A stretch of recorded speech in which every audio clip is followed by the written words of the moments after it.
Kevin Jackson Radio Show.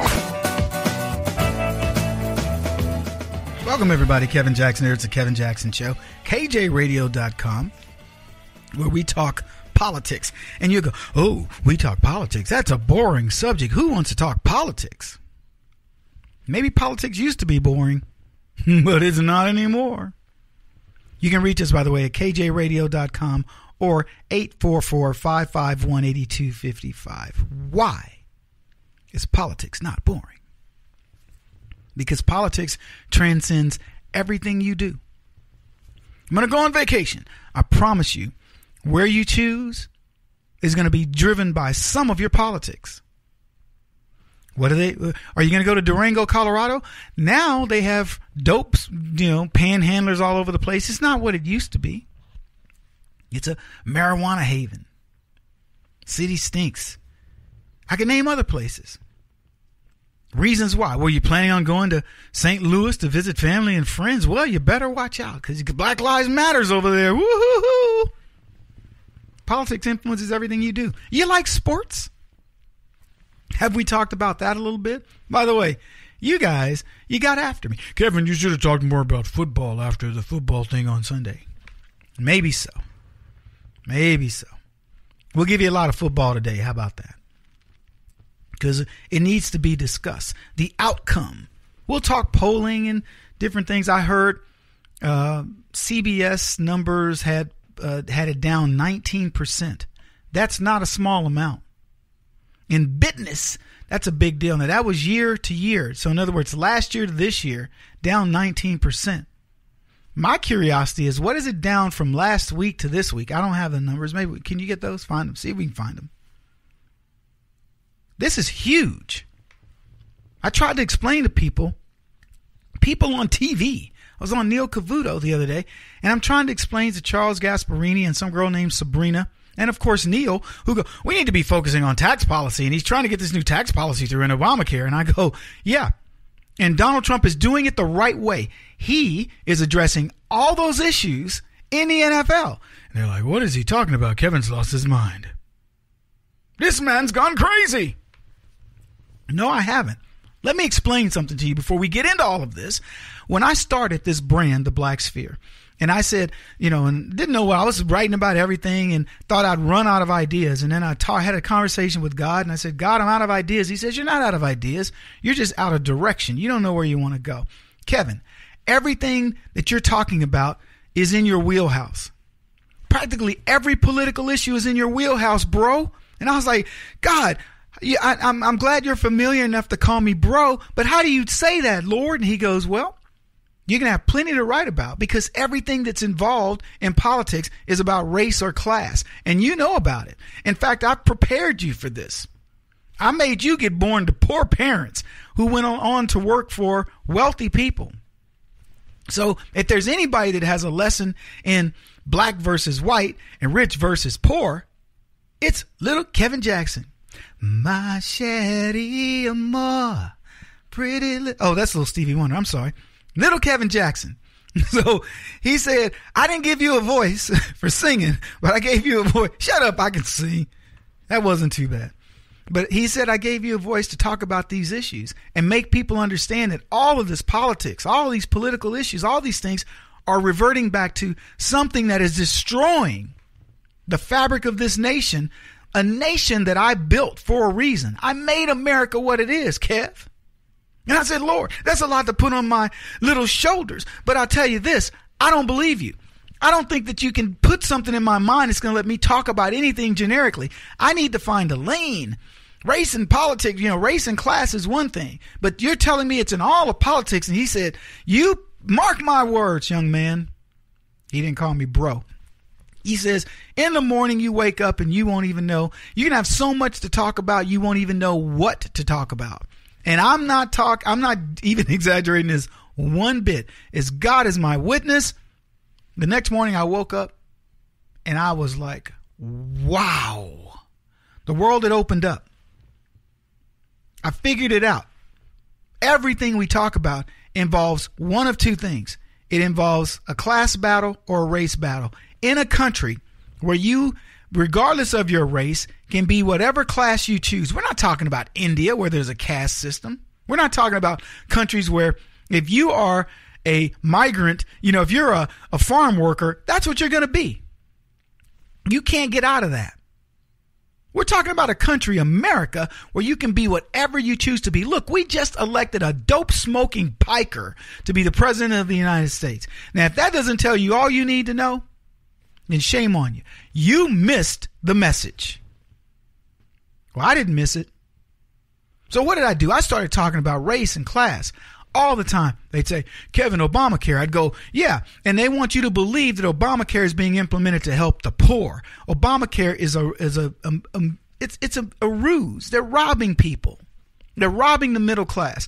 Rich people don't give a crap. They can build hospitals for themselves. They can hire private physicians. They can fly around the world. They can have mobile medical centers. They can do whatever they choose. It's the middle class that's getting hosed.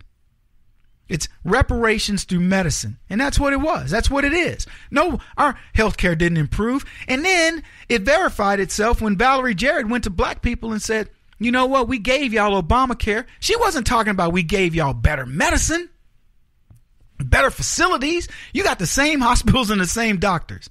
She said, we gave you Obamacare. She didn't say you're going to go more, you're going to use them more often. What she was saying is we gave you a subsidy, thousands of dollars for doing nothing.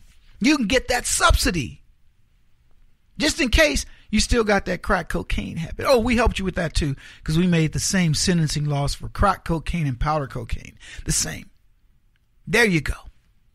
Now go away, black people, and keep voting for us. But that's what they did for black folks. So Obamacare wasn't about passing a piece of legislation. It was a theft in order to reward black people. And it was sold that way. But that's why you revolt. You're like, what are you talking about? I ain't getting anything. What do you mean? My health care hasn't improved. My fees have gone up. I'm more afraid to go to the doctor now. They didn't care about you. It was politicized for black folks. Poor people. Black folks disproportionately are poor people. So if they had fought Obamacare on that notion, they would have defeated it. They would have made it racialized. Oh, so you're trying to say that black people need the subsidy over white folks. They could have turned the thing on them, but they didn't know how to do it. Anyway, what Donald Trump did, one of the biggest political coups in the history of politics, and people are missing the point, and I'll explain it when I come back. This is the Kevin Jackson Radio Show. Do you owe back taxes to the IRS or state? The secret to avoiding the IRS nightmare is to seek professional representation.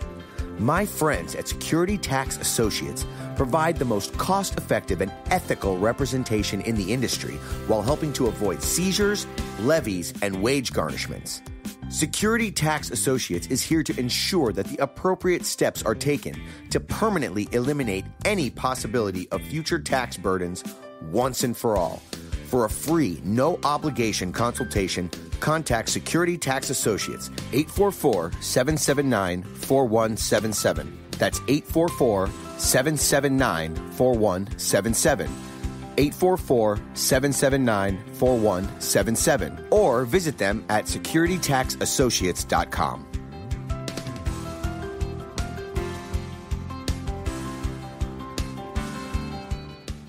Beth Cook Moranville, author of Closer Than Your Breath, a book of hope. Hope, that wonderful, wonderful four-letter word that you may feel completely out of. I wrote this book to give you great hope. It's not too late. If fetal position is an all too familiar place for you, I understand. If the next 60 seconds are too long, this book is for you. Wherever you are right now, whether you're dealing with divorce or death or sickness, take hope. You are going to make it through this pain. Don't roll your eyes. I've walked this road, and I know it. The best is yet to come. Closer Than Your Breath, a book of hope from author and speaker Beth Cook Moranville. Can be found on Amazon.com or Kindle.com. For more information, visit closerthanyourBreath.com or on Facebook at Closer Than Your Breath.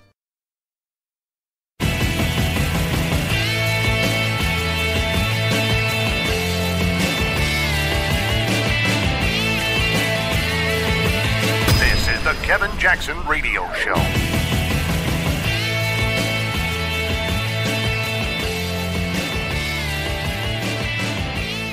right, everybody, welcome back. Kevin Jackson here. Gotta tell you, I'm excited. It's the Kevin Jackson Show. I'm not excited because I'm on my own show and you're listening to it. I'm excited because the Kevin Jackson Show is revealing to people the importance of what Donald Trump has just done. It's been underplayed. It's been downplayed or not discussed at all. People are looking at this whole NFL thing as, excuse me, it's a distraction. Kevin, why is the president chiming in on something that's a distraction? He should be talking about tax policy. He should be talking about this or that. I was on Neil Cavuto's show the other day, and that's what they were talking to me. They were posing. This is not important in the scheme of things. He's looking very unpresidential. And why did he have to say, I hope they fire those son of a blanks or whatever? I was talking to a guy, black dude. He says to me, Kevin, what do you think about Donald Trump saying, son of a bees or whatever he called him? And I said, that's real talk. I said, think about it. I said, look, first of all, for those of you who say, Kevin, I don't like the way he said that. Okay, I'm not mad at you. I disagree with you, but it doesn't mean neither is in this case are necessarily right or wrong. But here's what I'll tell you. If you're one of those people that's stuck on, he should be presidential in dealing with this and say it. Because Barack Obama, who, by the way, never would have gone against these NFL players. Let's face it. Neither would Hillary Clinton. But he would have said something like, if he disagreed, which he wouldn't, but he would have said, well, I think that these young men, deserve to have a voice. That's the way things are in America. In America, people deserve to have a voice. But I believe that the way that they're going about it is wrong. And he would have given you some political speak, and people would have been like, well, that's the canned answer. Let me put it into my terms of Fox. I can go on Fox and go, yeah, this NFL thing is terrible and it's awful and black people shouldn't be doing this and all. And I get called Uncle Tom. Instead, I go in there and say, man, you don't understand. This is terrible. And let me explain why. And I put it in a way that makes people go, this dude is just talking to us. I'm not trying to be a TV pundit. I'm telling people that are listening to Fox News, as a kid who grew up in the streets, right? And who understands this whole thing pretty well, let me just give you some real talk. The ramifications of what these black dudes did hurt black people for a long time. They don't get it. They aren't going to get it because they've not been made to get it and understand it. And I'll talk about that here in a bit too. So when people say, well, Trump shouldn't have done, I'm like, you're out of your mind. First of all, that's how Trump got elected, was by not listening to people like you. Trump said, I know I'm a billionaire. Does Trump act like a billionaire? Be honest. In the normal way you see him, he dresses nice. He's got the trophy, whatever. And you can see him in his plane and things like that. But when Trump's being Trump, you don't even think, but you think blue collar, former lacrosse rugby player from the Northeast, brash Northeasterner. You don't think billionaire, mogul, builder, blah, blah, blah, bourgeois, haughty guy. You don't think that at all. Because he uses real talk. And let me tell you, what Donald Trump said, there were people all over this country, there were white folks going, that's exactly what I think about those little son of a breeches, whatever. That's exactly what they were saying. There were black folks cheering Donald Trump, saying, yeah, all them sorry MFs, man. I can't believe them MFs gonna go on the field and disrespect this country. There are black veterans who are like, man, that's tired. They shouldn't be doing that. There were people that support those veterans. They're saying the same thing. How do these multimillionaire whiners go out and do this and claim they represent us? They don't represent us. They were mad, cursing, talking real talk. They weren't having conversations like, so, Kevin, what do you think of the our fellow black people taking a knee? If you were for it, you were like, man, I understand because the man, and there was somebody else going, man, shut up. Black folks killing black people at 1,000 times the rate of cops, and you worried about Anthony Lamar Smith. His family got $900,000 for that fool. Yeah, but man, the cops just went up, rolled him, shot that dude. Yeah, so what? How many, you going to lose sleep over? Those are the debates. They weren't sitting around going, well, what do you think and what do you? Well, I don't know. I'm just sort of wondering what blah, blah, blah. They're talking real talk. And they're having real discussions. And if they're smart, they're looking at the big picture. The big picture of 70% of the people in this league are black, hired by these white racist men who are paying these black whiners multi-million dollars to play a sport. And instead of just playing that sport, they want to socially engineer things for everybody else. They want to take a knee in defiance of the president, in defiance of the flag, in defiance of a country that will allow you to be whatever you want to be. It transcended Trump. And you know what? I don't know if he knew it knowingly or unknowingly, wittingly or unwittingly, but Donald Trump picked the right fight. Because he said, oh, you want to make it about me? Fine, I'll take it. Boom! Now it's America. People going, why do I need to stand up for that flag? And had a dude came on TV, I think he was a former Navy SEAL. He says, if it's just cloth, then why do they put it over coffins? Oh, I love that. How do you defend that? What other cloth are they going to put over that coffin? What other cloth can bring tears to the eyes of Americans? Show me that cloth. See, that's deep, man. Whew. So Trump said, yeah, I'll stand in the way of fire. Oops, got my Captain American shield. And you know what Captain America's shield was? That flag and that national anthem and that spirit, that American spirit that resides in even people that don't like Trump or like, oh, I got to stand with Trump on this one. What do you think's happening? You think the NFL is going to do better or worse? Yeah, baby. Trump made it about Trump, and he made it about the flag. He made it about America. And you know why it works so well? Because Donald Trump wants to make America great again, and he puts America first. He doesn't put football first. He doesn't put Black Lives Matter first, and a bunch of whiny punk black professional football players don't even know what this cause is about. I've often chided Kaepernick, the nerve of Kaepernick. If you're going to be the Pied Piper of new civil rights, my friend, change your doggone name, Jaquan. Okay? Yeah, hi, I'm Colin Kaepernick, and I stand for all black people. Said nobody ever. I mean, come on, Malik. You could come up with something better than that. Donald Trump, man, he made it about the flag. He made it about nationalism. Attack me if you will. But you're attacking the flag. You're attacking the country. You're attacking veterans. You're attacking everything we stand for. And you know what? It's a small gesture for multimillionaires to stand before God and country and say, you know what? I appreciate this opportunity, dear Lord. I appreciate this opportunity, America, and the people that allow me to do it. Because it's so racist now, right? These guys don't have a voice. Oh, my goodness. On my way home, I could be killed by a police officer. Yeah, if you rob a bank, fool. You sure could. Hey, by the way, guys, stop beating your wives. I got more to say, folks. I'm fired up today.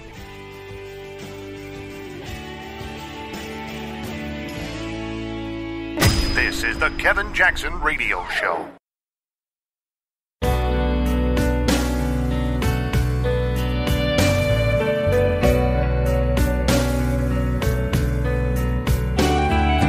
This is the Kevin Jackson Radio Show. Welcome back, everybody. Kevin Jackson. It's the Kevin Jackson Show, KJRadio.com. So there's a lot more to this NFL controversy than meets the eye. A lot more. This is huge beyond belief.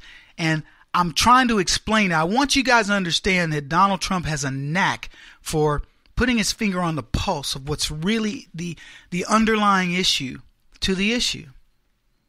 And it's uncanny. It's like when Gorka said, this guy's timing and his sense of direction and stuff like that is just unbelievable. And I really and truly have to believe this because, for example, when Donald Trump mentioned immigration, they thought that would crater his campaign, his career in politics. It didn't. When he talked about the Muslims and them being terrorists and started really pushing the issue, people thought it was going to kill him. It didn't. He started talking about trade. He changed our whole concept of trade. I'm included in that one because I hadn't thought about trade too much. hadn't thought about the U.S. economy is what we should be using in our arsenal. And I could go on.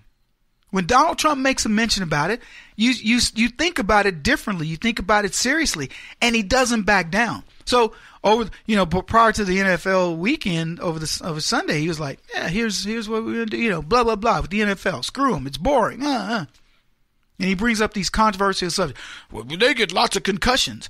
Really? Them running into each other get some concussions. They make a lot of money. They make the decision: do they want to run into each other? How many people have dangerous jobs? We have dangerous jobs all over the country. If you look at, in the scheme of things, the NFL is probably far less dangerous than certain other jobs. I'll give you a good example if you need one. Try being in the military. Try being a Navy SEAL, an Army Ranger, Airborne, whatever. Tell me how dangerous their jobs are in comparison to playing a sport that you love playing. You're making millions of dollars. Let me tell you, the SEALs don't make that much money. It's glamorous in the sense of saying I'm a Navy SEAL, but they don't make that much money. Here's Donald Trump going, you know what? What you're wussifying the game. You're not even making it interesting, etc. We've come a long way in the NFL from the days of old guys playing. Well, Kevin, they're bigger and stronger now. They were big and strong in comparison to one another then. Okay, so two guys can run at 20 miles an hour now versus two guys running at 18 miles an hour then. Wow. That 4 mile an hour difference is really going to make a difference when a guy can fold up his helmet and stick it in his pocket. Shut up. You don't know jack. I just felt like doing that. That was my Mark Levin moment. That moment sponsored by Mark Levin. Oh, man. Donald Trump has done us a huge favor. They say politics, Kevin, should be about wonkish issues. Let's make it about, tax policy, and let's look at, how we're going to govern and our foreign policy and all this. No, it isn't. That's not what politics is about. Politics is about people. And they either feel like they're being represented or they're not. Somebody's winning in the battle of all of this. And let me tell you who's winning. It is the left. They've won the language battle. They are now wanting to convince you that the oppressed people in the NFL are a bunch of black kids, young black men who are making millions and millions of dollars, who want to bring to your attention that their brothers out there in the real world are being gunned down by cops. Neither one of these stooges, not a single one of them is going to sit down and take a knee over the number of blacks killing other blacks. How many of them are going to sit down and take a knee over the number of these NFL players that are whooping their wives' heads? How many of them took a knee on behalf of women when Ray Rice beat the crap out of his wife in an elevator? Huh? Or when Ray What's-His-Face killed his baby mama? Or when Ray Lewis shot somebody at a nightclub? How many of them are taking a knee for those causes? Or the amount of crimes that black people commit against the society in general? Are they going to take a knee for that? No, they don't take a knee for that. They want you to believe black people are oppressed. Yeah, so oppressed that we're gonna make our statement. It's really fun to watch multimillionaires decide they're going to take a stance and support each other. Wife beaters. And by the way, support a guy who, as I've joked, Colin Kaepernick has more, he's less close to the black experience than Doogie Howser. Talking about being black. Half black daddy runs off, he's raised by an Italian mother. That makes him Italian. Then she puts him up for adoption. He gets adopted by white people named Kaepernick. That makes him a white boy. And then they put him in the lap of luxury and help him become so good at athletics, probably sending him to camps and all this other crap. He gets into the NFL and suddenly he needs to find his blackness. No, Colin, you need to embrace your whiteness. That family that picked you up and took you and adopted you. Because it wasn't a black family that adopted his sorry butt. It was a white family. So now he wants to be down for the cause. Oh man, black people, they're being oppressed. Because he wants to impress black people. It's like the girl who dates the bad boy because she wants to make her parents who raised her right understand you did it wrong. I'm going to show you. I'll show you I can tame the bad boy. So Colin Kaepernick now, he wants to show his parents and show the world. And he gets a bunch of multimillionaire leftist pukes to come in with him. But how many came in with him? 32 teams. 1,600 players on the active roster, and roughly 100 of them protested. Pittsburgh Steelers, Seattle Seahawks, and somebody else. So 3 teams that made up the majority of the protest. Everybody else was pretty scattered, right? Now, consider this, folks. Just let me help you with the math. 100 divided by 1,600, roughly 6.8%. Let's just call it 7% for shiggles, okay? 7% of the people in the league protested. 7% of the people in the league of a league that is 68% black. So it's one thing for the white boys to not do it, the non-blacks. That would be roughly 32% of the league. But 7% participated. You couldn't even get black people. When left to their own choices, the blacks in the league overwhelmingly said, I ain't down for this nonsense. I'm living the dream. I live in the suburbs. I'm good friends with my cops. I got cops in my family. I know cops. By the way, it was from the scene from A Few Good Men where Nicholson says, how are you going to try to tell me how to do my job? You live under the comfort of my protection, and then you want to tell me how to protect you. That's essentially what the cops are saying. You live under the comfort of my protection. Every one of these games, there are police officers protecting this heavily dominated black industry, football. And then when you leave, we protect you. When you go to your neighborhoods, we protect you. And then you want to tell me how to protect you. When somebody that looks like you does something in a neighborhood that's far away from you, you now want to tell me how to be. How disingenuous of you. Let's go back to the numbers. 7% of the league decided we'll take a stand. 93% of the league said screw you. And given the percentages, if 68% of the league is black, that's a lot of black folks that said to other black people, screw you. I ain't participating. I'm not part of this ruse, this farce, this nonsense. I get paid a fat check. I get to go home to my wife and my kids. I'm not fighting. Look, don't get it twisted. We play a game. Does it have its risk? Sure it does, but it's not a risk that the cops take.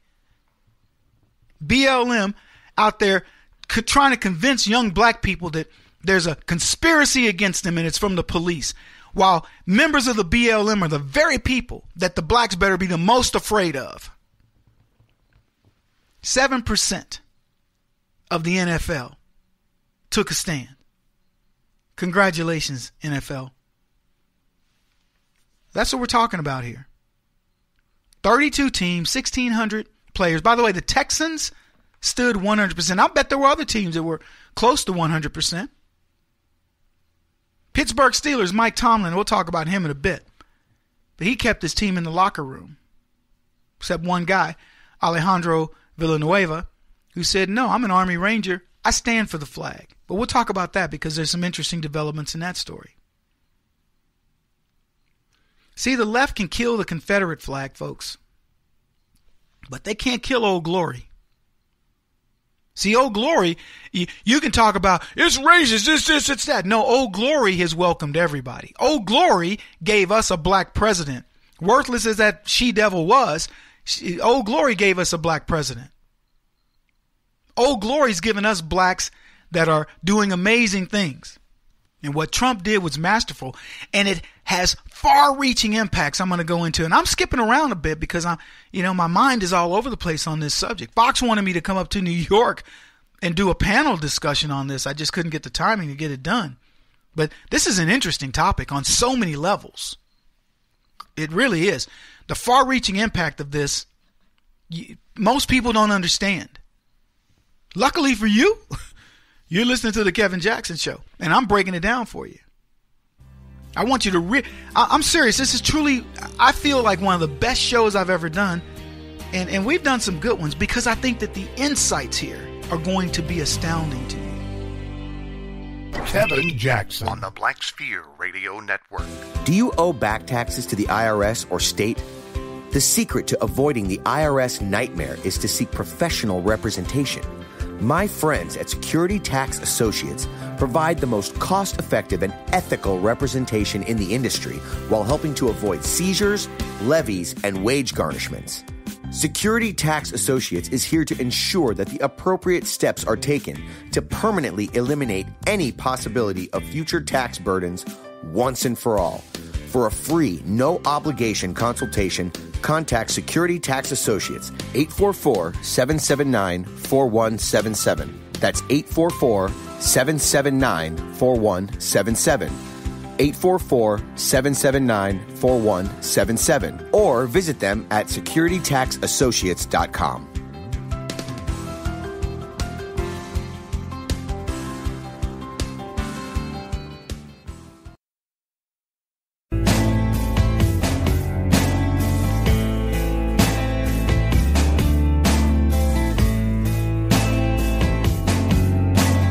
Putting an end to identity politics. This is the Kevin Jackson Radio Show. The headlines have been challenging for the NFL over the past 48 hours, with some remarks coming from President Trump. You saw what happened this morning in London with the first game being played. How have you handled that with this team going into this game? You know, these are very divisive times for our country. And, for us as a football team, it's about us remaining solid. We're not going to be divided by anything said by anyone. And that's the thing that I posted to our guys. I said, if you feel the need to do anything, I'm going to be supportive of that. As Americans, you have that right. But whatever we do, we're going to do 100%. We're going to do together.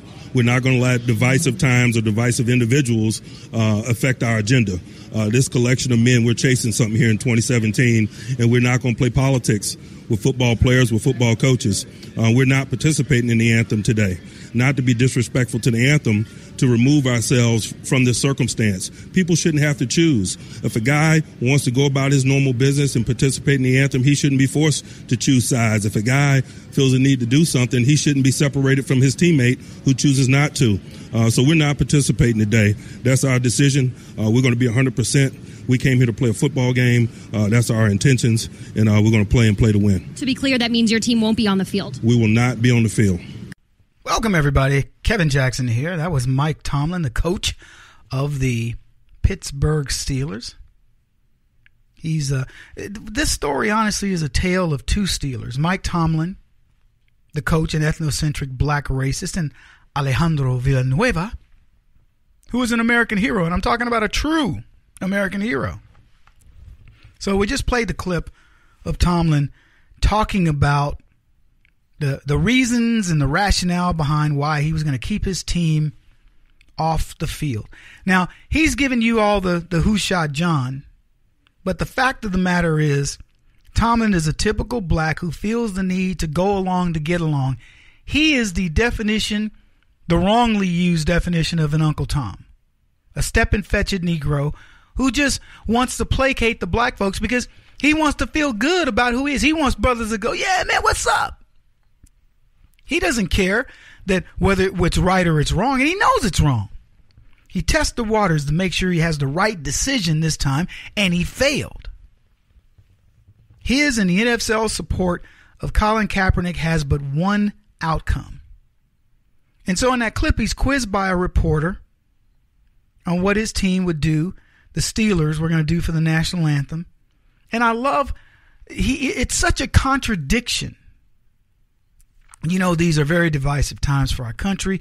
And, for us, as a football team, it's about us remaining solid. Okay. I'll give it that. We're a team, and we shouldn't be distracted by these types of things. We're not going to be divided by anything said by anyone. And that's the thing I posted to our guys. I said, if you feel the need to do anything, I'm going to be supportive of that. Okay. As Americans, you have that right. But whatever we do, we're going to do 100%. We're going to do it together, is what he said. We're not going to let divisive times or divisive individuals affect our agenda. He just came through 8 years of divisive times. He's got more black players and white players on his team, comes out of Barack Obama's era, and he wants to talk about divisive times. This man, and I'll prove it to you, he is a total leftist. Total leftist. He says, this collection of men, we're chasing something here in 2017. What would that be, Mike? Oh, that mystical, magical football championship that's going to change the world, right? I think at the time they were 2-0. I didn't know their record, and I think they were playing a team that was 0-2. And the only reason why I know this is because when I was doing this story, I wanted to research and find out what was going on. He's like, we're the pivotal time here. We're 2-0. And I love this. He says, and we're not going to play politics. We're football players and we're football coaches. We're not participating in the anthem today, but we're not going to play politics.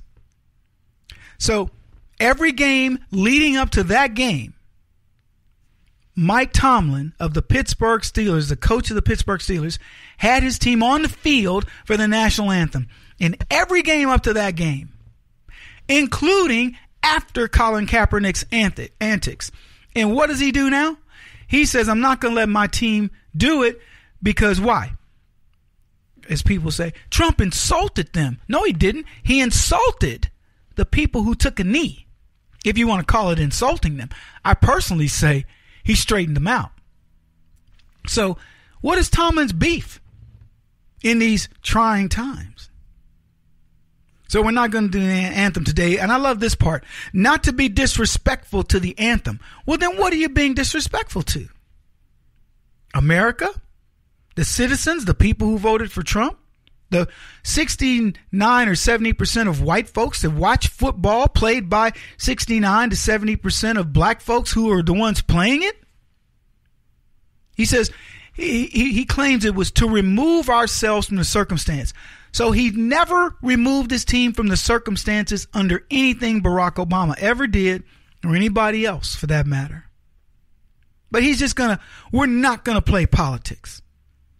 People shouldn't have to choose, he says, but God wants to go about his normal business. What he's saying is, if a guy wants to do it or not do it, it should be his own business outside of the sight of the team.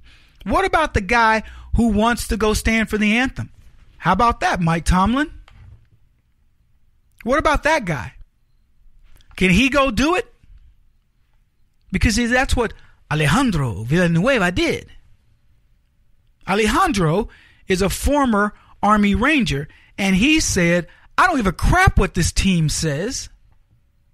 I don't give a crap who they are. I'm going to go stand for America. I'm going to go stand for that national anthem that has allowed my people to be part of the American culture, and kiss the ground that I could be part of this culture. I kissed the ground that I wasn't born in Africa and immigrating over here. I'm happy to do it. I'm happy to be an American, and a Native American at that. So Alejandro says, okay, I got my brothers here on the football field. We're brothers. But let me tell you who my real brothers are. They're the people that I left in those countries when I came back to play this sport. They're the people I left over there. And you know what? They're not playing any games. They're not debating on, do I stand for the national anthem? Do I represent this flag? Do I represent this country? Do I represent this president and the 60 million plus people who voted for him? And all of our protectorates and all of our NATO allies and so on and so forth. They don't have a choice. They must stand. I love this guy, Alejandro Villanueva. His jersey sales are through the roof. I don't like that because it's going through the NFL. I'd like Alejandro to license the Tea Party to sell his shirt because I'd proudly wear Villanueva on a Tea Party shirt. We ended up designing a shirt with Alejandro on it, and it's got his name on the back, and it's an American shirt. But I'm going to do something with the Tea Party as well because this guy's a hero. And I love this. Look, here's the differential. He's saying, yeah, I play football with these guys. I'm a team player. I'm for the Steelers. We're 2-0. I'm part of that. And I'm proud to be part of that. But you know what? I'm more proud to be a part of the United States military, a group that allows me to do this. And as much as he may enjoy his brothers on the gridiron, believe me when I tell you, he has more respect for those boys, those young men and women who put themselves in harm's way to protect us than he could ever have for guys playing a sport. And Alejandro made that clear. I don't care what your 100% is, Tomlinson. I don't care that you're my coach. It has nothing to do with it. I don't care about all these other players because you know what I left? I left something that is real. I left people who put their lives on the line. We're not talking about concussions. We're not talking about, oh my goodness, I tackled the quarterback too hard. Over there, it's life and death. And those are guys that take it seriously. His true brothers. And I'm so happy to see somebody say, let me put this in perspective for you. Screw you, Pittsburgh Steelers team. Screw the coach. Screw the NFL. Screw the organization. You are not bigger than what I witnessed with my own eyes and why we do this. And if Roger Goodell would get off his sorry butt and go over and meet some of these troops and find out what's really happening, he'd finally get off his butt as well. Roger Goodell he's doing what Howard Schultz did to Starbucks is what Roger Goodell is doing to the NFL. He's ruining it. He believes his audience is a bunch of leftist cocktail sippers, and it's not. He won't stop until he's the top-rated radio talk show host in America. What kind of weird competitive freak are you? This is the Kevin Jackson Radio Show.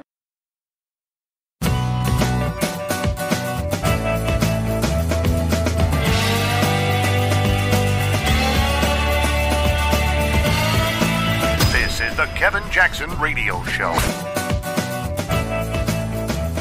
What's up, y'all? Kevin Jackson here. It's the Kevin Jackson Show, KJRadio.com. The NFL outcome is done. We've had time to assimilate the numbers. We got stats that show that the numbers are way down. It's only going to get worse. 32 teams, 1,600 active players, about 100 who decided to take a knee. Didn't want to stand up for Donald Trump.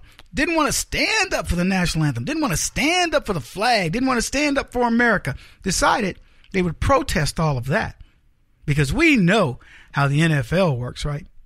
Yeah, all those choir boys that beat their wives and get charged for drugs and dope smoking and things like that and don't have a pot to pee in or a window to throw it out of by the time they get out of the league. Those guys, those stellar citizens, thugs that take their character flaws and get a lot more money and exacerbate their character flaws, which is what they did over the weekend. Yep, 32 players, 32 teams, 1,600 players, 100 who participated, less than 7%, which, by the way, should have the Democrats scared crapless. They should be in fear for their lives in 2018 because they have been trying to get somebody to take on the mantle of Black Lives Matters, and they got all these athletes. They got these are the people that people look up to. All these Colin Kaepernick, and I don't even know all the players because I don't watch football anymore. I can't name you 5 football players. Let's just say, if you take away the old school guys like Brady, them white boys, I couldn't name you 3. No, I could probably let me think. Give me just one. What's that receiver for? It's really good. They caught the one-handed catch. I know his last name. Give me a hint. That guy. Anyway, him, maybe a running back. But if it ain't old school, like Anthony Peterson, and he's not totally old school, but you know what I'm saying, somebody that was playing before the new crowd of whiners came in, I don't even know him. I'm proud to tell you I can't name any of these players. Oh, I know. I can see the name Gronkowski. I see that name. I don't know where it's from. I see it. And then there's a dude, the Texan, who raised all that money. That's how many people I know. And I can't even tell you their names. And many of you may be the same. Stop following this stuff. It's a waste of time. Big old babies out there trying to socially change. Social justice warriors. Yeah. And let me tell you, Donald Trump telling them to get that son of a blank off the field right now. If you want to take a knee, take a knee. You know what they aren't taking a knee for? These savages. They're not taking a knee in every city where they visit where black people are being killed in amazing numbers.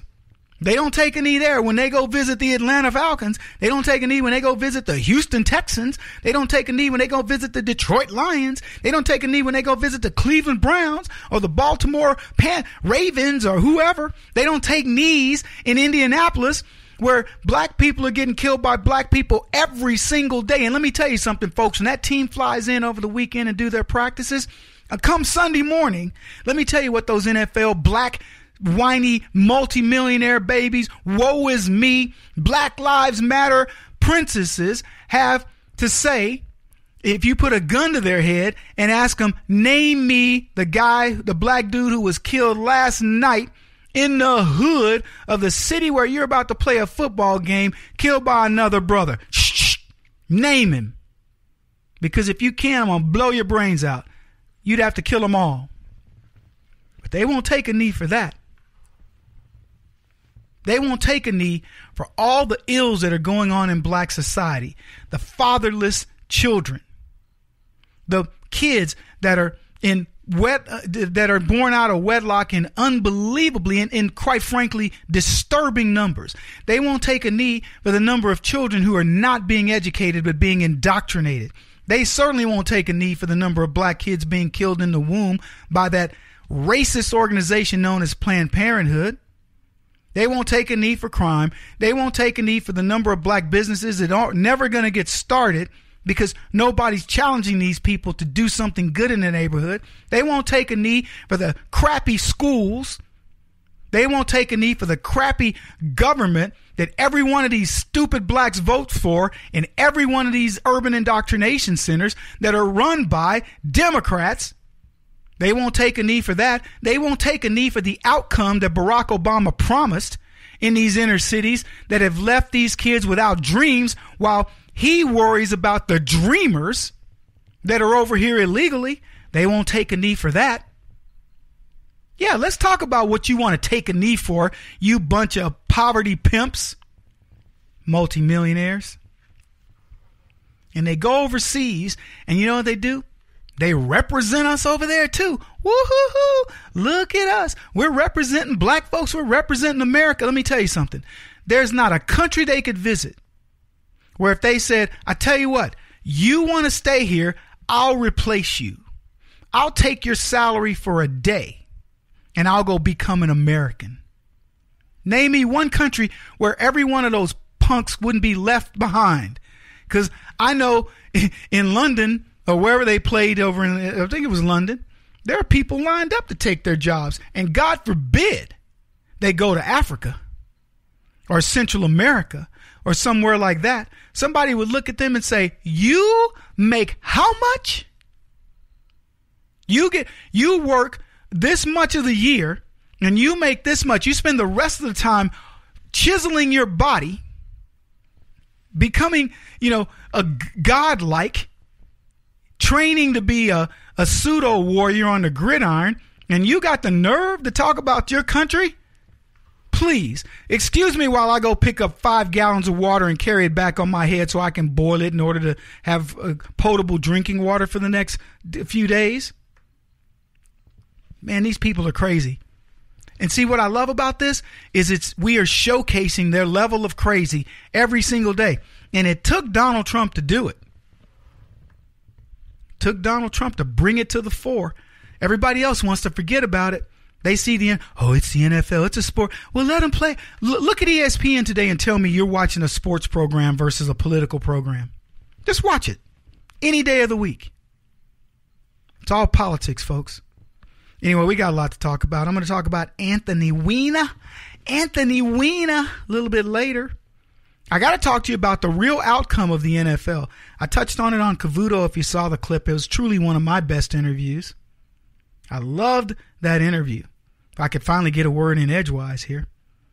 But yeah, guys, the world is changing back and you're being a part of it and you're watching a genius do it. You're watching a guy. I don't know whether Trump's doing this knowingly or unknowingly, but the outcome is still the same. It's genius. This is the Kevin Jackson Radio Show. Do you owe back taxes to the IRS or state? The secret to avoiding the IRS nightmare is to seek professional representation. My friends at Security Tax Associates provide the most cost-effective and ethical representation in the industry while helping to avoid seizures, levies, and wage garnishments. Security Tax Associates is here to ensure that the appropriate steps are taken to permanently eliminate any possibility of future tax burdens once and for all. For a free, no-obligation consultation, contact Security Tax Associates, 844-779-4177. That's 844-779-4177. 844-779-4177. Or visit them at securitytaxassociates.com.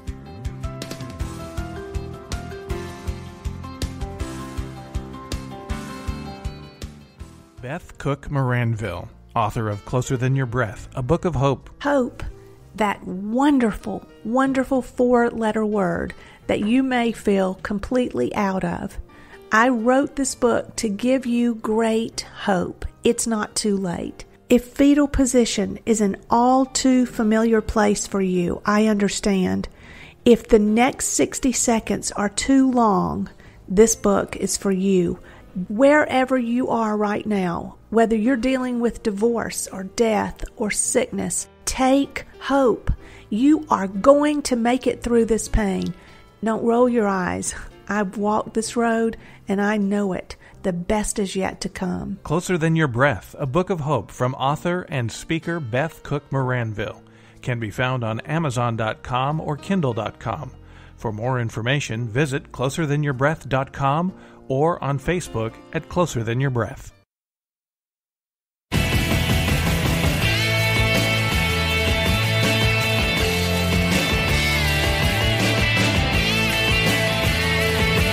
This is the Kevin Jackson Radio Show.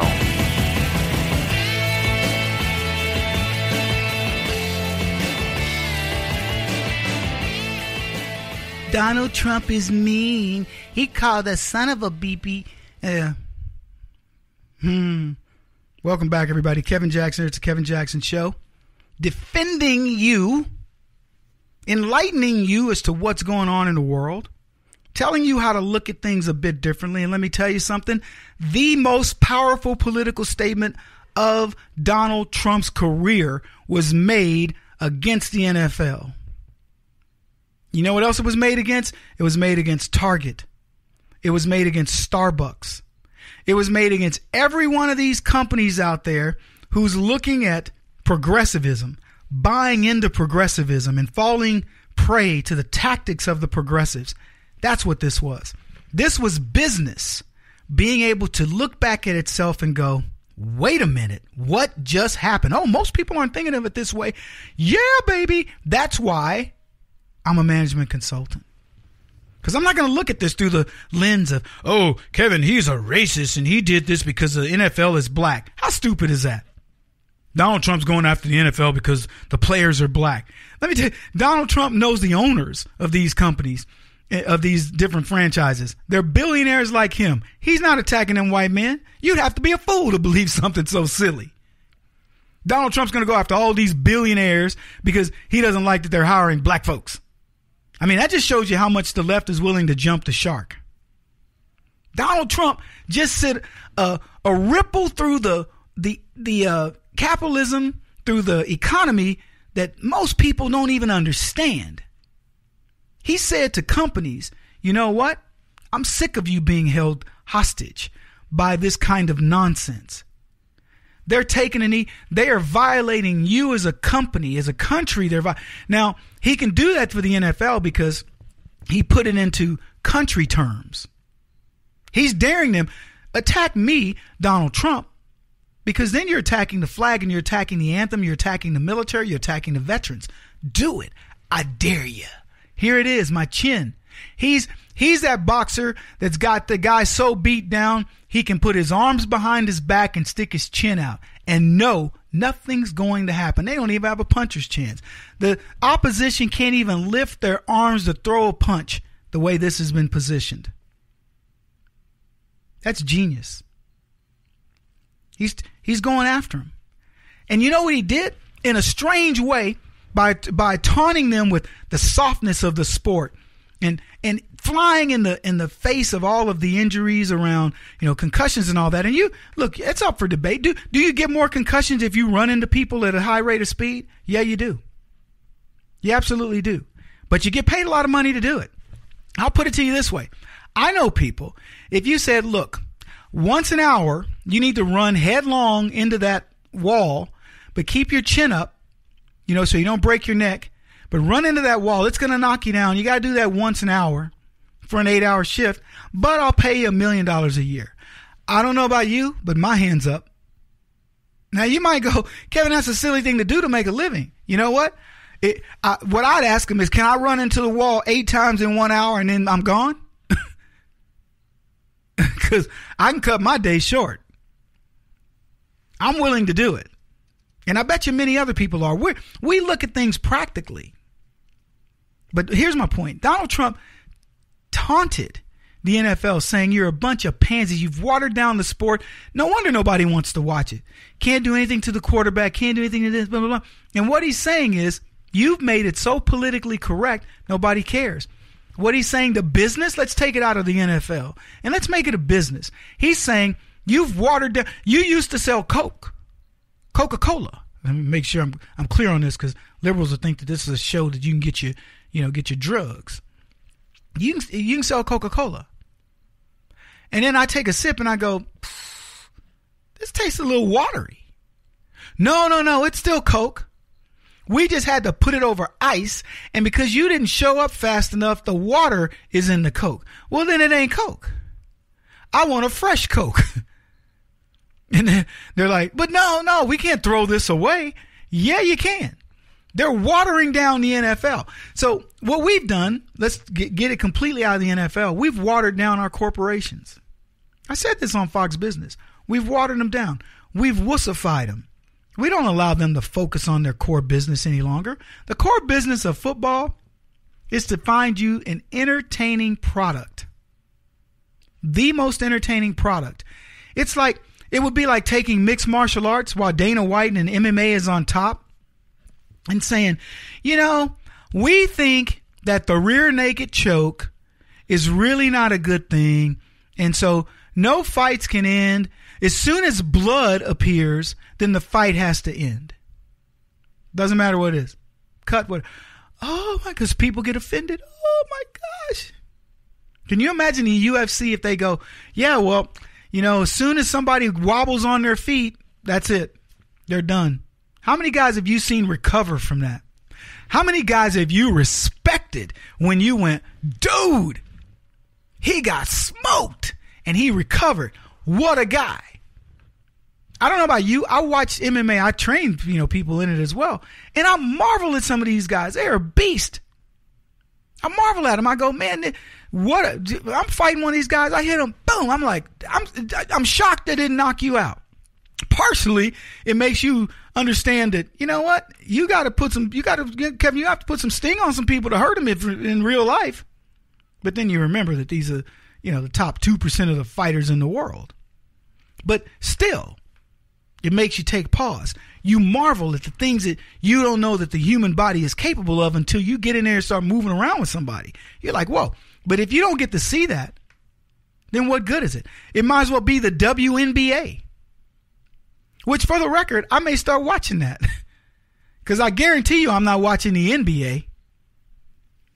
So, conservatives have seen what these football players have done is outrageously disrespectful for the troops and the nation, and liberals and ESPN have portrayed it as a courageous act of defiance against racism and police brutality. Now, one side is right and one side is wrong. Now, I'm going to tell you who's right. The right side, conservatives. There's a reason they call us the right. So we're right. But who sells the message? And so Donald Trump said, no, you're not selling that message anymore. You're wrong. And he spent the weekend doubling down, bringing the NBA into the matter in the face of liberal outrage. His opinions elicited accusations that he was trying to take away the constitutional rights of Americans and that his sentiment was racist by nature. And you know what he said? Call me racist. Go ahead. Call me racist. I'm talking about a group of people who, that are overwhelmingly in an industry that is minority, and you want to call it racist? These people have been standing up for the flag for a long time, and suddenly it's racist under me when they don't? Yeah, I dare you. Go for it. See, no other politician would have challenged this. Not one. This is what you got to love about Trump. Look, I want to take a short break. We're going to talk a little bit about Anthony Weiner because I got to get him in. If I don't, we may not. Ooh, that's a terrible way to say that. But if I don't talk about Anthony Weiner, we may not get the conversation going. I'll put it delicately. But I want to come back to this after that. We'll be back. Keep it in.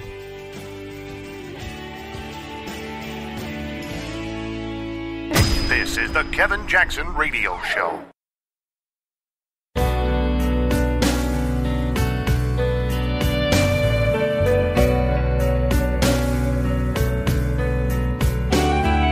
This is the Kevin Jackson Radio Show.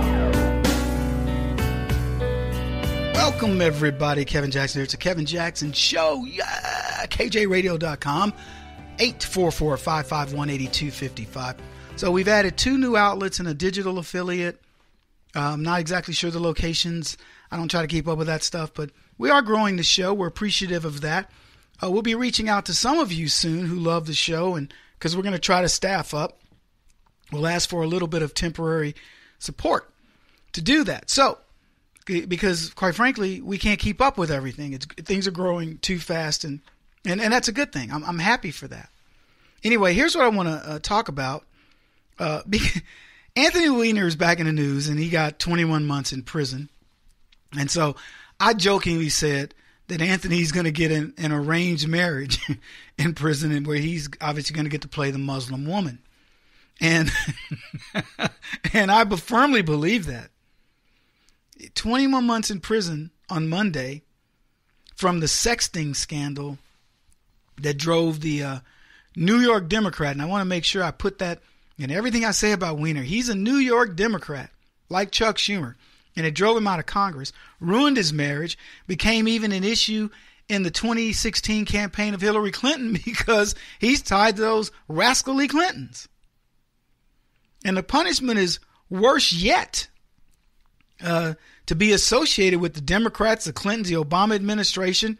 And let me tell you, many Americans hope that Anthony Weiner is the beginning of the people that we get to go, watch take the perp walk. Fox News reported it this way. U.S. District Judge Denise Cote issued a sentence in federal court in New York. This is a serious crime that deserves serious punishment, she said in a statement.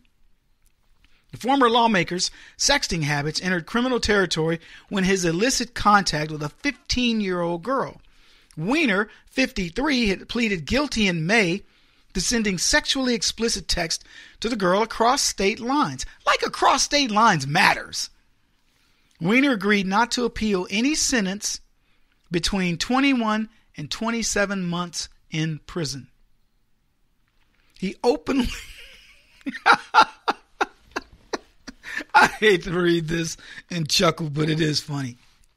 He openly wept in court as a judge announced the sentence. Yikes. In addition to the prison term, he was sentenced to 3 years of supervised release, given a $10,000 fine, and required to forfeit his iPhone. I mean, see, y'all need to quit laughing. Y'all need to work. I can laugh. Y'all don't have time to laugh. There's buttons to be pushed. Now I'll laugh. This is a funny story. My producers are cracking up. Weiner must surrender on November the 6th to a yet-to-be-determined prison facility. I don't know what's going on in the prison facility, but here's what I'm suspecting. There's a lotto of who gets to be Anthony Weiner's husband. I'm sorry. I can't help but laugh at this story. Oh, my goodness. Pardon the prison pun for me talking about the ramifications of his incarceration.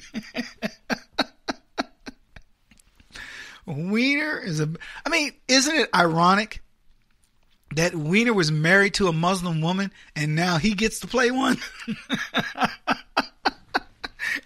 Anthony Weiner is going to go to prison And they're going to say, you know, you're the girl. I mean, come on. The dude is like, I know Carlos Danger, you know, was posing and showing his chest and how tough he was, but it's going to be a whole when politicians go to prison, I just kind of inwardly chuckle because they were the kids that got beat up in school. And outside of a handful of them who are former, you know, special forces guys or what have you, most of them they are not prepared for prison. Well, except for Barney Frank. Barney was prepared. And a few others, you know, that maybe were on the DL. But most of them are not prepared for prison. And the humiliation they will suffer. I did a thing years ago, a report on prisoners, you know, these kids that thought they were tough and they got sentenced to prison, and they talked about the abuse they took. Whoo! You don't want to read the outcome of my findings. You really don't. You will never forget it. I mean, I am so glad to be a fighter. Because I'm telling you, in prison, they would find out, just leave that dude alone. There's easier booty to get. You know what I'm saying? They would leave me alone. But the stories that these kids would tell, it was horrendous. So I don't know where they're going to send Weiner. This is funny to me on so many levels. You know, the good news is, at least, I don't know what his relationship is with Uma, but my hope is that she can give him some direction on how to be a proper Muslim wife in prison. Because something tells me that the Aryan nation isn't going to take Anthony, and except maybe in the carnal way. And if they give him over to the Muslim Brotherhood, it might not go very well for Carlos Danger. I mean, think about this. This dude was a rising star in politics. New York Democrat politics. He was a congressional aide to Chuck Schumer after graduating from they call it SUNY in New York. He served Schumer until 1991. This was 1985. 1991, he served Schumer. 1992, first in public service, he got elected to the New York City Council, youngest member in history, served in 98. Schumer decides to run for Senate. Weiner's elected to Congress after besting his primary candidate by 285 votes. Shockingly close. 2005, Weiner runs unsuccessfully for mayor of New York. You know, that's where the money was, but he didn't make it. 2010, he was galvanized as a liberal hero with a tirade on the House floor about a 9/11 healthcare bill, and that set the stage for him. Man, then the exposure of Weiner begins, right? May 27, 2011, posts a lewd image on his official Twitter account after quickly deleting the image of his bulging crotch, and then Weiner claimed he was hacked. Well, if they said he had a bulging crotch, we know it was hacked. I mean, come on. June 1st, 2011, Weiner tells CNN he did not post a picture, hired a law firm to investigate the matter. Note the Clintonian tactic of deny, deny, deny. June the 6th, 2011, as more information is leaked, Weiner knows he's caught. He holds a tearful press conference where he admits to taking and posting the photo and engaging in, quote, inappropriate communications with women. To be clear, I am deeply regretting what I have done, and I am not resigning. That's what he said. And believe it or not, a couple years later, Weiner tried to resurrect his career after he resigned, of course. And in normal Democrat politics, the dirtbag could have been successful. May 21st, 2013, Weiner announces a long-shot bid for New York City mayor. He says in his announcement, "Look, I made some big mistakes, and I know I let a lot of people down, but I've also learned some tough lessons." July 23rd of 2013, barely a full 2 months later, TMZ publishes screenshots of sexual conversations that Weiner had with women in 2012. This is after his revelation, of course, folks. July 25th of 2013, Weiner admits he sent sexually explicit texts under the alias Carlos Danger to as many as 10 women, including 3 after he left Congress in 2011, along with a 15-year-old girl we will learn about later. The women included Sydney Leathers, 23 of Princeton, who said Weiner had sent nude photographs to her and that they engaged in phone sex months after his resignation. Weiner's campaign manager resigned 2 days later. September 4th of the same year, 2013, Weiner gets into a shouting match with a Jewish voter in New York on the eve of Rosh Hashanah as his campaign is spiraling. September the 10th, Weiner loses the mayoral primary with less than 5% of the vote. Afterward, he ran into Mama's Milk, and we documented his attempt to rise from the ashes because he went to the blacks. Yeah, they're the most likely to forgive a sex-crazed Democratic scoundrel. Liberals in general are forgiving when it comes to scandals, particularly those involving sex or drugs, but black liberals are the best. Trust me on this, folks. Kwame Kilpatrick, Jesse Jackson are scoundrels, and there are countless others. Bill Clinton has been ordained the first black president because he's a scoundrel. Black liberals don't mind when black leaders steal money from taxpayers or get caught in cocaine sting operations by the Fed, because black people have been taught that forgiveness gets you the trinkets in the form of EBT cards and Obama phones. So forgiveness is the word. Spread the word. And Weiner knew this. That's why he hit Harlem for his forgiveness tour of New York during that time. He needed to appear with a couple of black pastors, keep a few black minions around, and then maybe he could become the new plantation owner of New York City. But it didn't quite work out. And now, Weiner is going to find out it's different about black folks in the popo. He's going to get a black boyfriend or husband. Kevin Jackson on the Black Sphere Radio Network. Do you owe back taxes to the IRS or state? The secret to avoiding the IRS nightmare is to seek professional representation. My friends at Security Tax Associates provide the most cost-effective and ethical representation in the industry while helping to avoid seizures, levies, and wage garnishments. Security Tax Associates is here to ensure that the appropriate steps are taken to permanently eliminate any possibility of future tax burdens once and for all. For a free, no-obligation consultation, contact Security Tax Associates, 844-779-4177. That's 844-779-4177.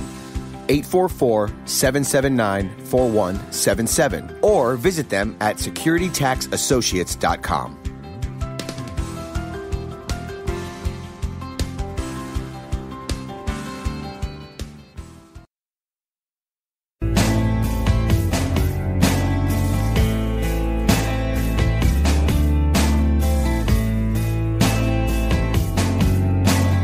Putting an end to identity politics. This is the Kevin Jackson Radio Show. Welcome back, everybody. Kevin Jackson here. So we were talking earlier about who wins in this discussion with the NFL. Because something's being sold. See, we've been being sold that we need to capitulate, we need to adjust to the times, the sport needs to be much safer. And, oh, by the way, we need to let these people make their political stances. Now, keep in mind, when Jerry Jones and the Dallas Cowboys, after the shooting of 6 Dallas police officers and the killing, not just shooting, but the murder of, I believe, 6 police officers, they wanted to wear a patch that said, we support the blue or whatever, and the NFL said no. But the NFL condones supporting Black Lives Matter, a terrorist organization. They will let blacks take a knee for that.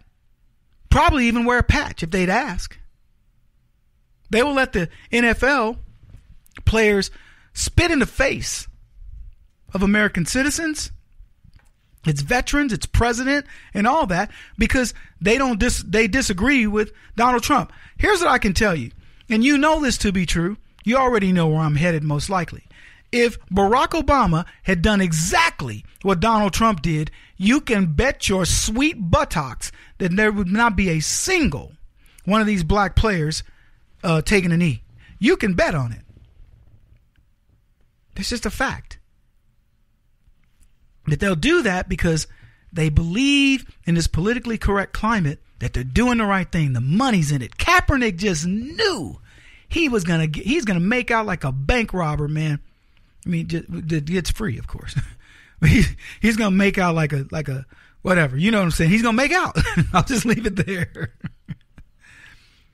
And look at him, out of the league, can't find a home. And now he's toxic. And time ticks by. Another season gone by. He's toxic. And you know what he's doing? He's poisoning other people. All these other people that want to support him because they think, you know what? This is the future. This is where it's been, man. We had Barack Obama. This is social justice warriors. Hey, woohoo, look at this. Not the future. That's the past, man. America's shifting back. Haven't you? Pay attention, folks. This is huge. That Donald Trump being president, it doesn't even matter. The fact is, you have somebody that's willing to confront the overt racism of the NFL, that hires disproportionately more blacks than, and that's not what Trump's fighting, by the way. But I'm saying a sport that hires disproportionately more blacks, makes them into mega millionaires, and they have the nerve to want to talk crap about the country that they get to do it in. Donald Trump's like, you want some outrageous, silly Negroes? I'll show you some. And he put the spotlight on it because what are these silly Negroes doing? Oh, it's Black Lives Matter, man. Black Lives Matter. And Donald Trump's going, yeah, sure. The people who stole your doggone dreams are who you vote for. The people who crushed your dreams, Barack Obama and Hillary Clinton, are who you support. Go on, dream crushers. Bring it. What you got? Man, I'm having fun with this subject. Donald Trump's daring him. I dare you to bring it up. I dare you to talk about how oppressed you are making all that money. Come on.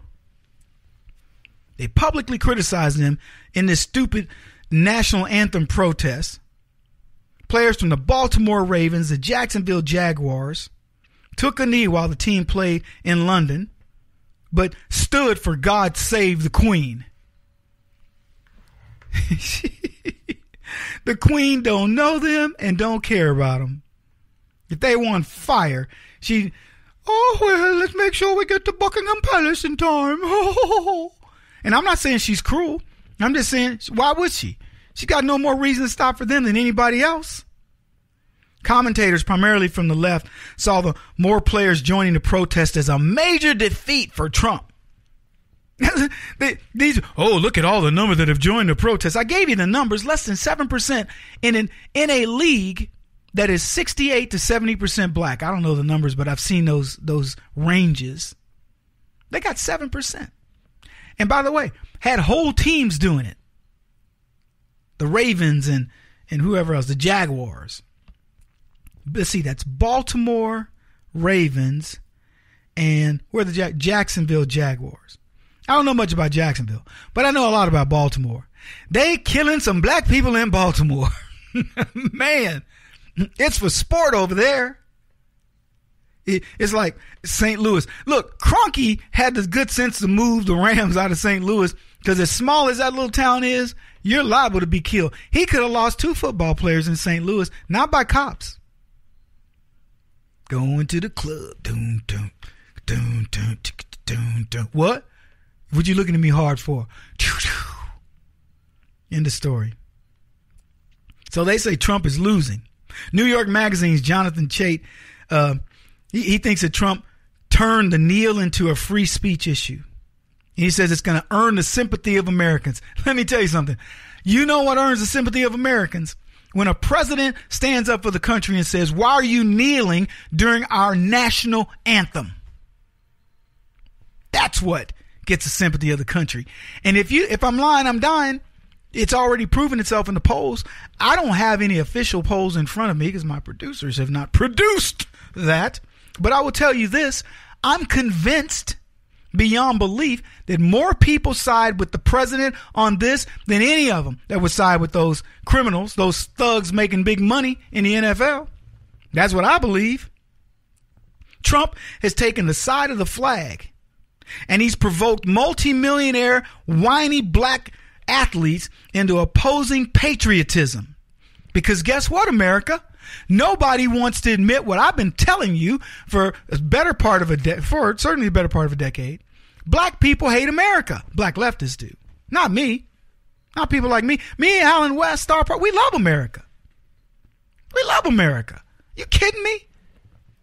You can tell me there's something better, Kevin. Come look. No, it's all right. Don't try to lure me in one of those vacation deals. No, sir. Send me over to Somalia. No, that's okay. I'll give my trip to, I don't know, one of those NFL players. Let them have it. Man. Several players of the New England Patriots took a knee during the anthem on Sunday. In New England, folks, this is Boston. This is Massachusetts, okay? Where they say, park your car. It's the place, things like that. And these people booed their own team. So do fans of the Buffalo Bills and the Washington Redskins, when members of their teams knelt, their audiences booed. You know who watches football? You? The Donald Trump audience watches football. There's not a statistical advantage. I don't care who you get to poll this. Donald Trump wins. Unless you poll one-legged lesbian Guatemalan midgets, you ain't going to win this poll.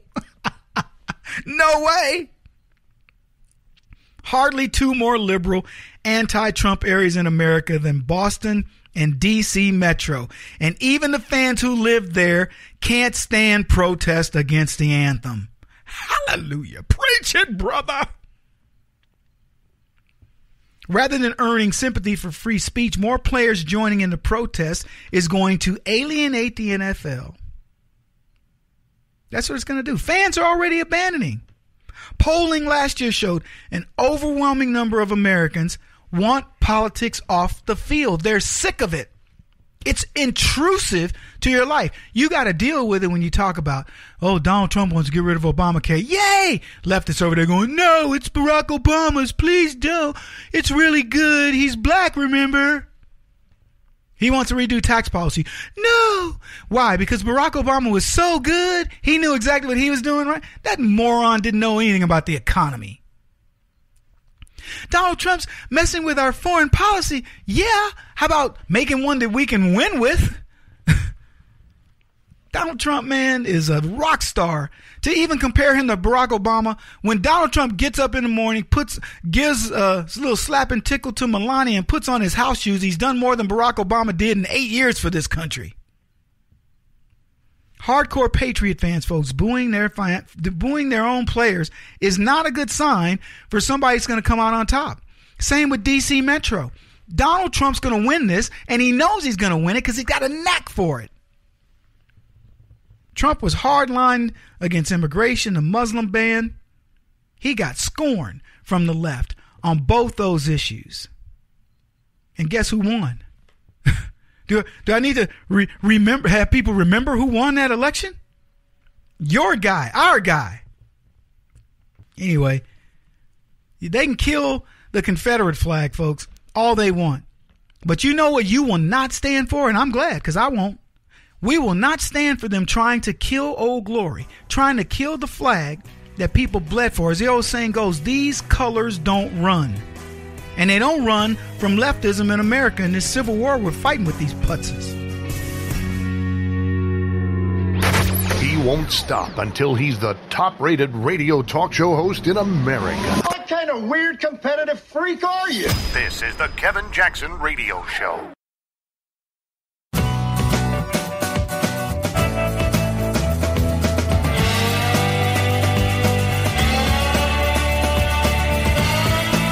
This is the Kevin Jackson Radio Show. All right, everybody, welcome. Kevin Jackson. It's the Kevin Jackson Show. This is a unique show, and it's because of you. You guys wrote me and said, Kevin, you didn't talk enough about the NFL. And, you know, after the weekend, I gave my take on it, and I think we did a couple of segments on the NFL after the weekend, but no, we want more. Okay, well, you asked, you got, right? The NFL's ratings have declined this season, and here's a story that was sent to me by one of my guys from a different site, Unhyphenated America, Chris Harris. And Chris sent this story. It was from Yahoo, and it turns out the NFL is going to have to start paying back advertisers. Now, let me tell you how good a news this is. We've been warning the NFL the same way we've been warning the left. You know when we started warning the left? In 2010. In 2008, everybody was like, you know what? They got their black president. Let them have him. Blah, blah, blah. He's a communist, whatever. In 2010, you started the warning because he started messing with you. So you warned him. 2010, you took over, I don't know, the House, whatever. Then 2014 came. 2012. Took over the Senate. 2016 came. You reinforced, everything that you've done in the past. Well, 2014. I'll get these numbers right in a minute. What is it, 2 years apart? Then finally 2016, you really made a statement. So you've been warning them. You were warning them when they picked on Hobby Lobby. You were warning them when they picked on Chick-fil-A. You were warning them when they wanted to do tranny bathrooms and all these other things and this social media crap that you've been putting up with. You warned them about Black Lives Matter and not obeying the rule of law and disavowing the Constitution and not putting people in jail and showing us that we've got a two-tier justice system. You've been warning them. And you haven't even been quiet about it. You've been vocal. And you became the most vocal in 2016 on November the 8th, officially on November the 9th, when Hillary conceded that Donald Trump was indeed the new president, of course, reluctantly so, and the world went on a tilt. And that's when it tilted. It didn't just start to slowly tip back over. The earth literally went from tilting left to tilting right. Right is in righteous. And so you've been warning all along, and you finally got a champion who's willing to go to battle for you, who's willing to say those things that other people wouldn't say. Let me tell you, folks, we in the conservative movement, as a Republican, we haven't had a champion since Ronald Reagan. That's a fact. We've had light versions of everything, including light versions of Democrats that are trying to convince you that they have your best interest in mind. People like McCain and Lindsey Graham and Paul Ryan and many others. And you've been warning them. And like with Trump, they didn't listen. They thought, we have the establishment. There's no way around the establishment. We will get our politician into office. And you said, no, you're not. And you elected a businessman who's a fighter. And he took the fight to the NFL. Television ratings decline, making a dent in their bottom line for the major networks. Broadcasters like CBS, NBC, sharp increases in audience deficiency units, or what they call make goods, which are payments they must make to advertisers when ads do not receive the promised volume of impressions. That's what they had to do. CBS and NBC had to pay their advertisers back because they didn't hit the numbers. Now, do you think the left really wants you to know this? Fewer people watching football means fewer people to see the ads. And the networks that broadcast the games are the losers. Major football networks all took a hit last month in NFL ad revenue. The money they bring in for advertisers that pays for the airtime during the football games as you watch. And, we all living down these Super Bowl commercials, don't we? Woo-hoo-hoo. I can't name you one from last year or the year before that. And I'll make you a guarantee. I won't know the Super Bowl commercials for this year because I will not be watching it. I won't host a Super Bowl party, and my suspicion is neither will many of you. In the month of November, NBC's NFL ad revenue sunk 17% compared to the last year. This is data from the Standard Media Index. This isn't Kevin Jackson data. CBS, a decline of 26%. Earlier this month, Adweek points out CBS chairman Les Moons boasted at a UBS event that there have been no make goods on any of the network's NFL broadcasts this season. Fox saw a 44% decline in its NFL ad revenue. 34%. Is that what I said? To be sure, folks, some of these networks have less football to show this year and less ad space to sell. CBS is showing one less NFL football game this season than last season. Fox is showing 3 less. Do you see where NFL's going? This is what you did. Congratulate yourselves. I'm going to stop so you can applaud yourself. I'm going to applaud myself. Way to go, Kevin Jackson. They say NBC is going to show the same number of games as last season, and they saw the biggest decline of the 3, and it was because of make goods. The make goods that networks must hand to advertisers come in the form of free airtime. They repay their obligation by giving the advertisers ad space in a different slot. So they track this, and 70% of all the national TV ad spending, they found that NBC and CBS gave away 20% inventory as ADUs in November of 2016 compared to just 5.2% and 11% respectively a year earlier. So one of them had increased at almost 15%. The other one increased at 9%. Folks, that's horrible. They're having to make up paid inventory with what they promised us with the NFL ads because it's not hitting the numbers. Unbelievable. No public consensus over why, but we know why. We've been talking about it. We've been telling the NFL, will you stop with all the social engineering? Will you stop with all the politicizing of everything that comes out? It's okay for black players to come out with X's over their arms and, X's up like this and things like this, but you can't wear a police patch when cops are killed. And they wonder what's happening? Industry experts say the declines from the poor matchups on the field. Nonsense. I don't care what game you put in front of me. I'm not watching. Kevin, it was a barn burner. Congratulations to them. Anyway, we got a lot to talk about. A little bit more about the numbers and Alyssa Milano. She's a trip. This is the Kevin Jackson Radio Show. Do you owe back taxes to the IRS or state? The secret to avoiding the IRS nightmare is to seek professional representation. My friends at Security Tax Associates provide the most cost-effective and ethical representation in the industry while helping to avoid seizures, levies, and wage garnishments. Security Tax Associates is here to ensure that the appropriate steps are taken to permanently eliminate any possibility of future tax burdens once and for all. For a free, no-obligation consultation, contact Security Tax Associates, 844-779-4177. That's 844-779-4177. 844-779-4177. Or visit them at securitytaxassociates.com.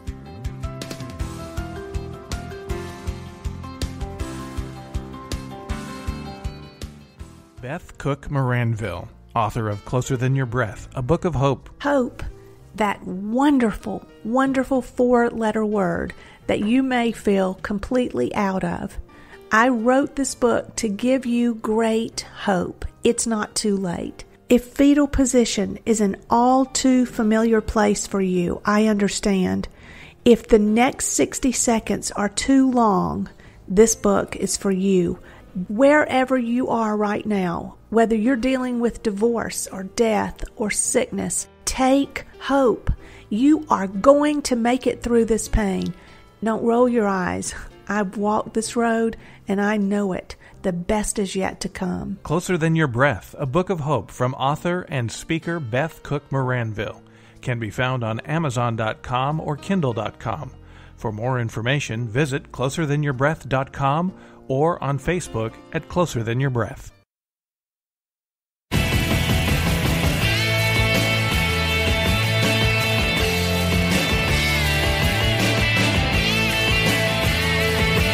This is the Kevin Jackson Radio Show.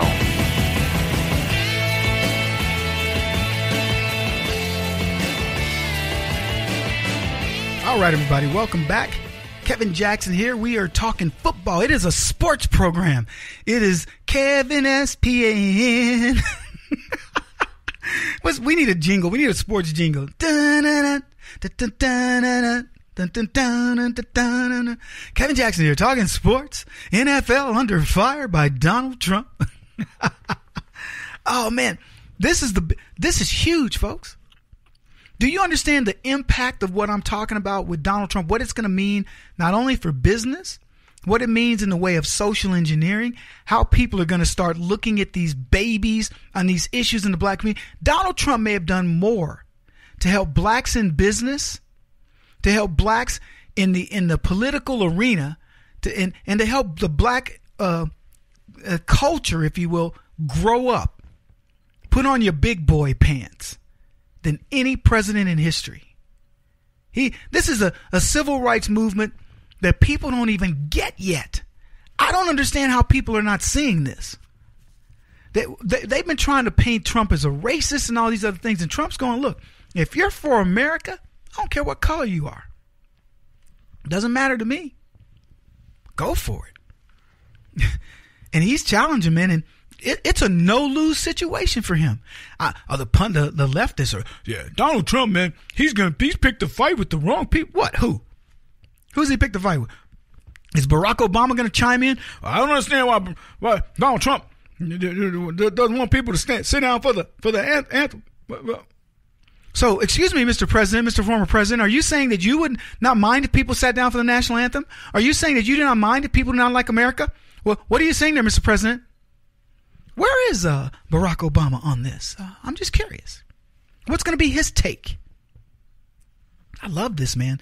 This is a battle royale. This is one the conservative movement has needed to win for decades. You've watched the NFL do exactly what it's done. And what have you done? You've kept watching.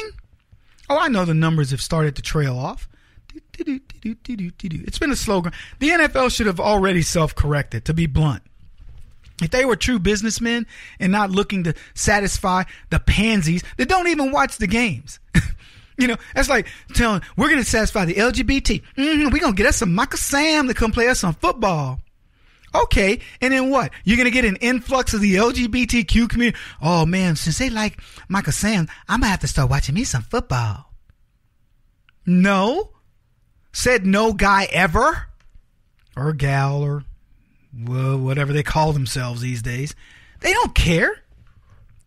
Oh, you know what, gay people, the NFL took up our cause with Michael Sam. Yeah, look at them, the old NFL. Oh, I'm going to the park. We're going to go pick some flowers and stuff on the weekend. And then we're going to go to an art fest. And then we're going over to my girls. She in a transgender pageant. Mm-hmm. Oh, you're going to be watching football this weekend? Oh, no, I got stuff to do. Sorry. So what did they gain? All they managed to do was offend a bunch of, guys that want some raw meat out there on the field. Michael Sams might play in the NFL. He's gay. And I remember I made the comment, Michael Sams won't play a down in the NFL. You want to know why? Because he's telling you he's gay. See, the gay guys that are in the NFL, and I'm sure there are some, they don't care. They're like, I'm just here to play ball. And then I'll go home and play a different kind of ball. But I'm here in the league to be the best I can be. When you start leading with your job is dependent upon your sexuality. Like if they said, Kevin, we're going to hire you at Fox because you're gay. And I'm not gay, by the way. I'm completely not gay. Capital N-O-T, capital G-A-Y. Not gay. Not gay. But not gay. Okay, you got to say it the right way. But if Fox said to me, Kevin is the first openly conservative with 4 kids, not gay man or whatever, and we're going to hire him because I would be like, no, you hire me because I'm qualified, but not because I'm not gay. Don't be trying to make points on my not gayness on your little network, Mr. Murdoch. Proud not gay man. But I'm sure Fox now knows because I've obviously come out not gay, and I've made a video about it, and I've got a website dedicated to it. And I out people like Jason Statham or Sylvester Stallone or Dolph Lundgren. Men who are real he-men who are not gay and they just haven't said it. Why don't you say it? Anyway, that's what we do.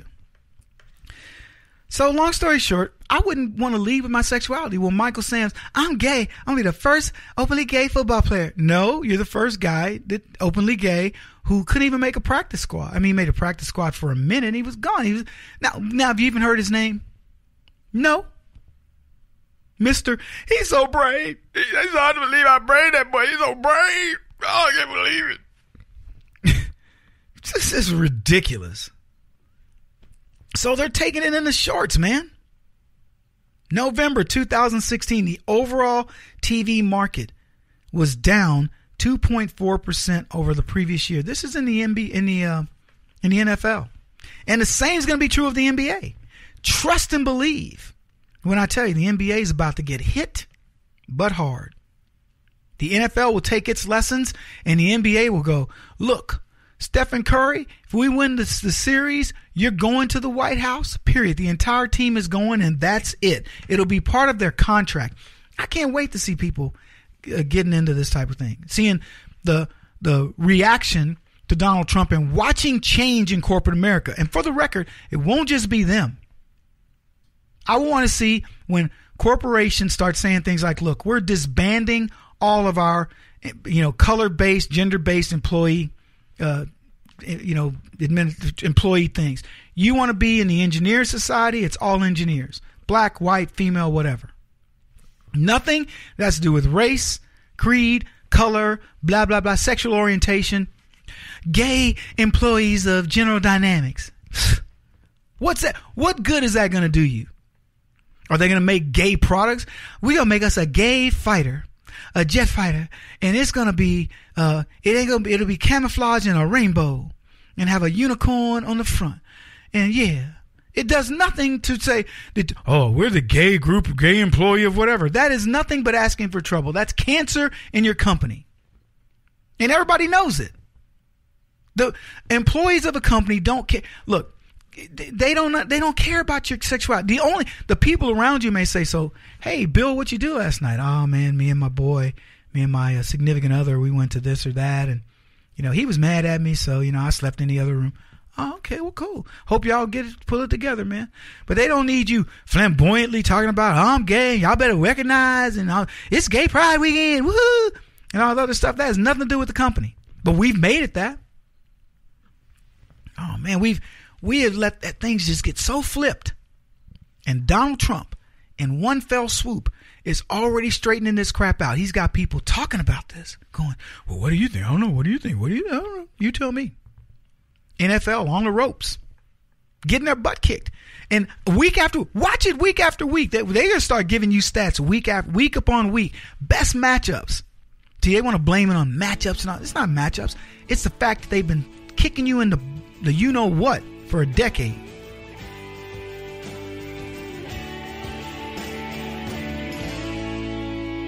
This is the Kevin Jackson Radio Show.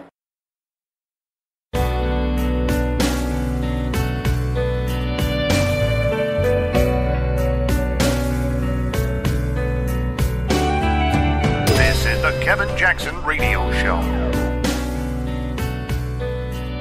Welcome back, everybody. Kevin Jackson here. It's the NFL show today. Woohoo! KJRadio.com. 844-551-8255 if you want to call the show. And I saw this story.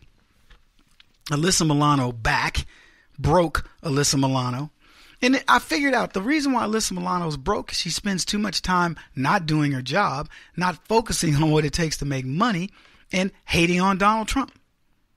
It's amazing to watch this chick. I discussed her a while back, and I said she could actually learn a lot from billionaire turned President Donald Trump.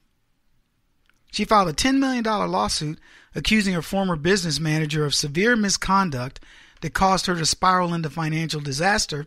And as you look at the things that she did, you think to yourself, that's not your manager that did that. You're rehabbing a house with a contractor, changing it every day, not paying contractors, get, $2-3 million into debt on it. And then she couldn't pay her $385,000 of taxes to the city that were due. You built the house in California. You had to know you're going to get a tax bill that was going to choke a quarter horse. And on, I could go on. And when I read the response to her the people she was suing, the firm that manages her money, and they said, here are the things that we dealt with Ms. Milano. And you thought to yourself, the nerve of her to be suing these people. They didn't mismanage her money. She mismanaged her money. It's like Johnny Depp. Johnny Depp, the stuff that this guy did, you had to know, Johnny. You had to, Donald Trump would be broke if he kept up Johnny Depp's level of spending. It's unbelievable. She says they forged her signature, failed to pay over to do bills. They can't pay your bills if you're not making enough money. Anyway, instead of working, she spends her time complaining, trying to convince us that we're wrong, Donald Trump is wrong. So she tweeted, this was a while back, she says, being anti-Trump is not about politics, it's about human decency. Now, the reason why that tweet is important is because over the weekend, Alyssa Milano took it upon herself to say, of all things, that people needed to watch football. She begged people, please watch football. We cannot let these players down. Unfortunately, it fell on what they call deaf ears. Yep, she thinks she's saving black lives when she tweets this stuff. Please, I implore you, you must do it. I get it. If the NFL folds, America will lose hundreds of black millionaires.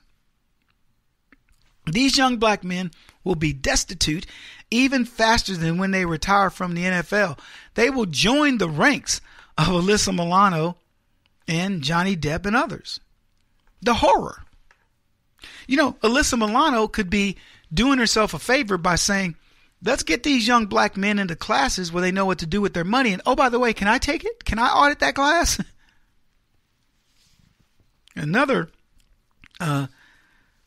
thing that led me to believe that things weren't going to be as successful for Alyssa as she thought is when I saw these back the blue socks that some of the players were wearing. See, the football commissioner wouldn't let them put the patch on. So these guys said, we got you. So they put on back the blue socks instead.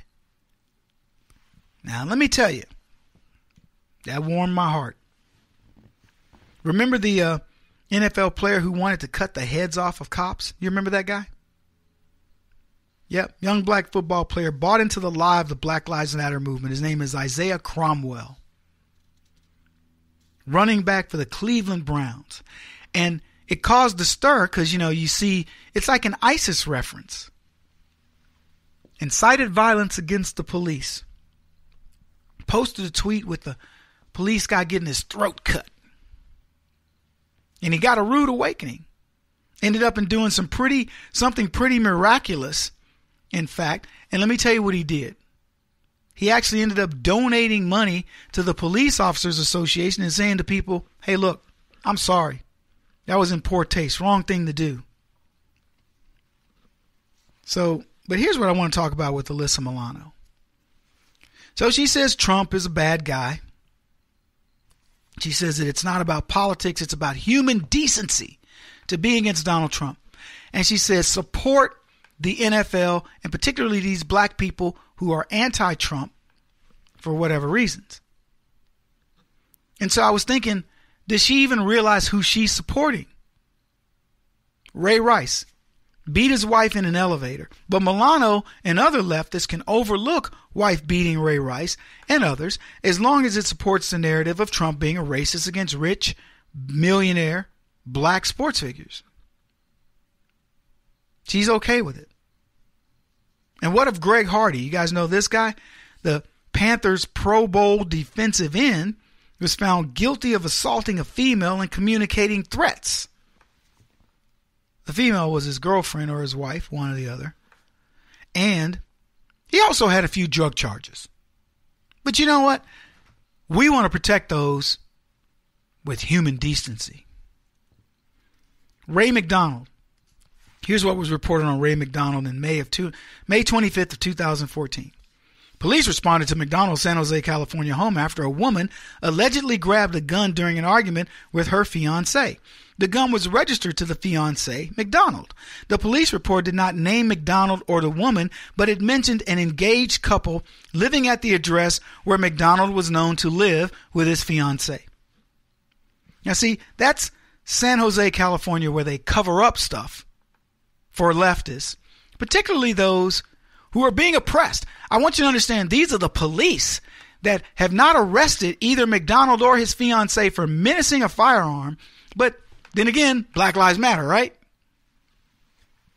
August 31st, 2014, McDonald was arrested in the wee hours on suspicion of felony domestic abuse after an incident at his birthday party.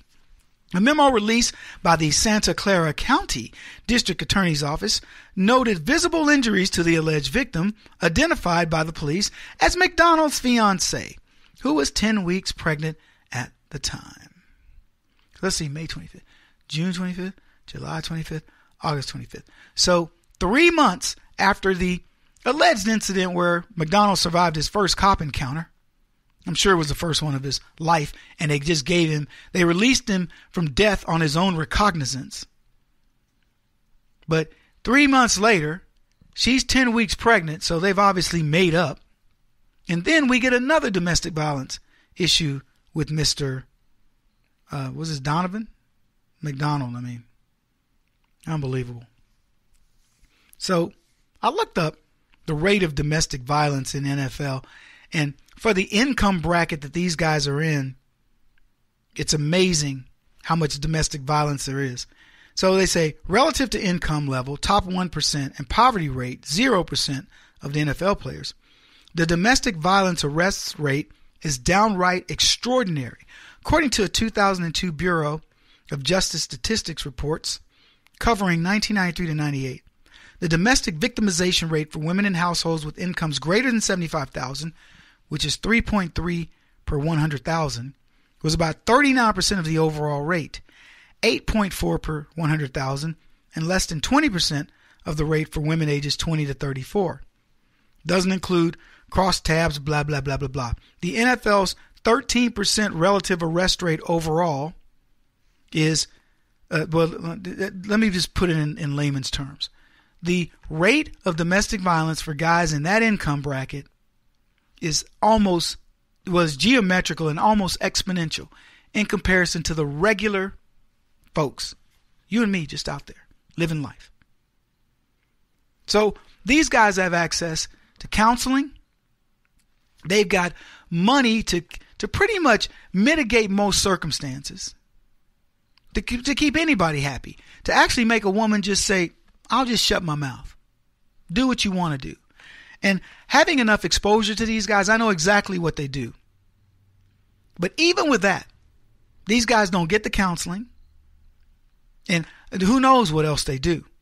But Alyssa Milano supports them because she needs to support these young black wife beaters, these young black miscreants that are committing heinous crimes, drug crimes, assaults, all kinds of things. But she's got to protect them. Because, see, that's what leftists do. And as she said, the not supporting Trump is not about hating on Trump. It's not about politics. She says it's about humanity. What was her exact quote? Being anti-Trump is not about politics. It's about human decency. So being for these NFLers isn't about the human decency that's not being shown to the women that they beat regularly. I guess not. This is the quandary with the left. They anything that they want to do, that they attack, it spirals in on itself. It can't be pure. And that's why they don't like us. In fact, that's why they hate us. Kevin Jackson on the Black Sphere Radio Network. Do you owe back taxes to the IRS or state? The secret to avoiding the IRS nightmare is to seek professional representation. My friends at Security Tax Associates provide the most cost-effective and ethical representation in the industry while helping to avoid seizures, levies, and wage garnishments. Security Tax Associates is here to ensure that the appropriate steps are taken to permanently eliminate any possibility of future tax burdens once and for all. For a free, no-obligation consultation, contact Security Tax Associates, 844-779-4177. That's 844-779-4177. 844-779-4177. Or visit them at securitytaxassociates.com.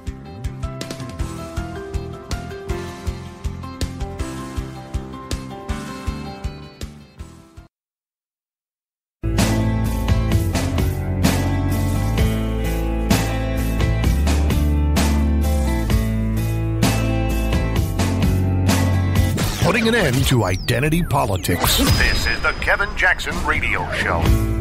What's up, y'all? Kevin Jackson here. Be careful what you wish for. Somebody's right. People writing me, Kevin, NFL, man, what are your thoughts? What are you about this knee? This, that. I'm like, what? You didn't talk about it enough.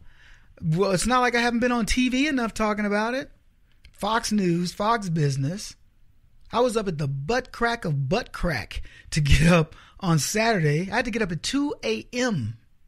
to do a hit on Fox. 2 a.m.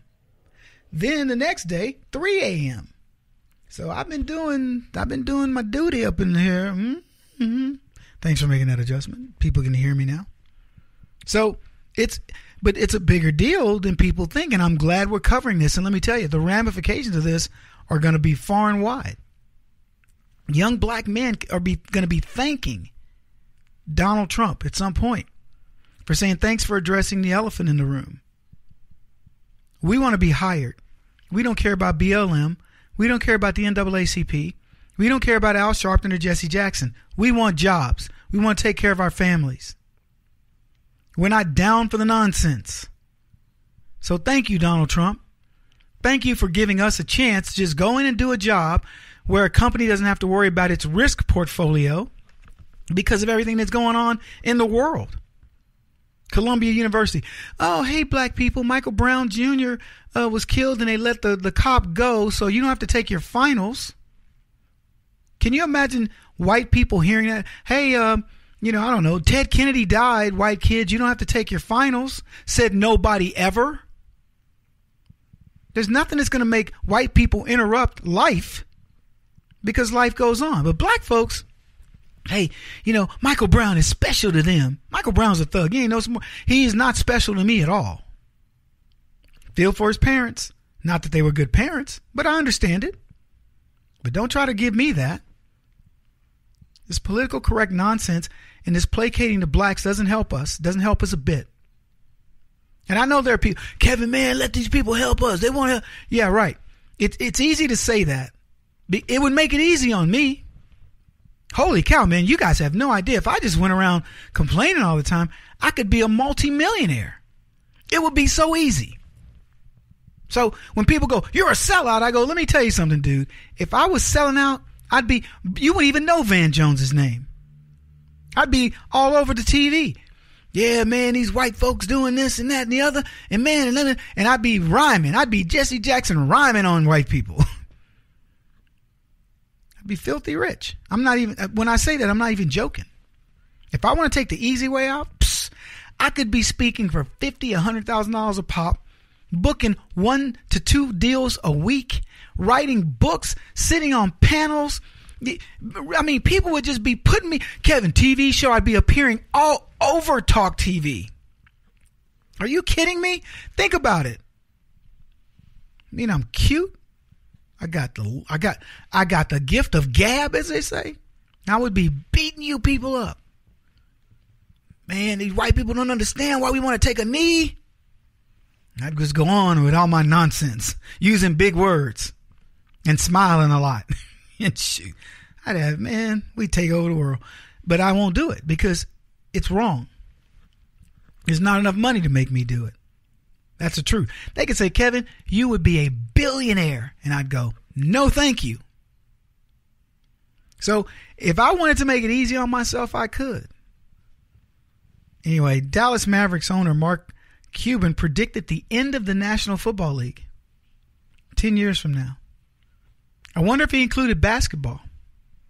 I wonder what Mark Cuban would say if his team had won the championship and didn't want to go see Donald Trump, because he's not a Trump fan. This article goes on, like many of those predicting the downfall of the country's most popular sports, he is probably wrong. But what's interesting isn't his prognostication, but rather his reasoning behind it. While most contemporary critics of the NFL cite safety and concussion dangers as the biggest threat to the league, Cuban believes overexposure will sink it. Cuban's argument, pigs get fat, hogs get slaughtered. He says that a lot. When you try to take it too far, people turn the other way. In less porcine-laden language, Cuban argues that the NFL's recent TV deals that put the league on TV as much as 4 nights a week, it runs the risk of being everywhere. Too much of a good thing, or so the saying goes. Viewers will begin to feel oversaturated with professional football and grow disinterested. Now, Cuban's right. In this particular case, he's definitely right. He's not faulting the other things, though. And that's okay. He's keeping politics out of this. He's saying you got too much of a product and it's there. It would be like Ferrari saying, you know what, we're going to make a lesser volume, a lesser dollar car so more people can own Ferrari. Maybe okay initially, but eventually it tarnishes the brand. He says they're trying to take over every night of TV. If it gets Saturday, now you're impacting colleges. Now it's on 4 days a week. It's all football. At some point, people get sick of it. It's bigger than that, Mark. People are sick of it. You know why I watch college football? I tell people this, and I'm going to tell you, I'm not going to say anything that's going to shock you here. It's because I know those guys like the sport. They've been playing football since they were little. They like the sport. It's nobody's getting paid, for the most part. A few of them are going to go into the pros, but for most of those guys, that's it. That is the end of their football career. They know it. It's something to say, I played ball in college. It is. That's a nice thing to have on your resume. But you know what? When you watch those games and you see the fans, the college kids supporting them, there's nothing fake about it. It's your alma mater, or your dad or your mom's alma mater. You love the school. You love the program. You love the coach. You love the whatever. But it's. I'm not going to say it's as pure as we get in sports because it isn't that pure. There are a lot of things that get in the way of the purity of it. It's not like watching these little tykes, but even they are not that pure anymore. Remember these kids, 8-year-olds taking a knee during the national anthem. We did that story. We talked about that, right? Unbelievable. The kids would do that the parents would allow that. Wouldn't even explain it. But right now, the last bastion of any hope is college. That's that go, no-go point. And I'm going to make a prediction that college football is going to increase this year. NFL will continue to go down. And at some point, they're going to start paying college athletes because a lot of people aren't even going to want to go into the NFL. See, the beauty of college is the level of diversity is amazing. Kids go to school. They're going there to get their educations. And oh, by the way, if you happen to make a sports team, congratulations, man. You are in the biggest diversity market on the planet. It is based strictly on your ability to do something and to do something well. It's like the chess club or the debate team. If you're good at it, they want you on it. They don't care what you look like or whatever, man. Just come over here and show me you can debate. Except all of the numbers indicate that people can't get enough of football. I'm back to this article on Mark Cuban. See, this is where I chuckle at the left.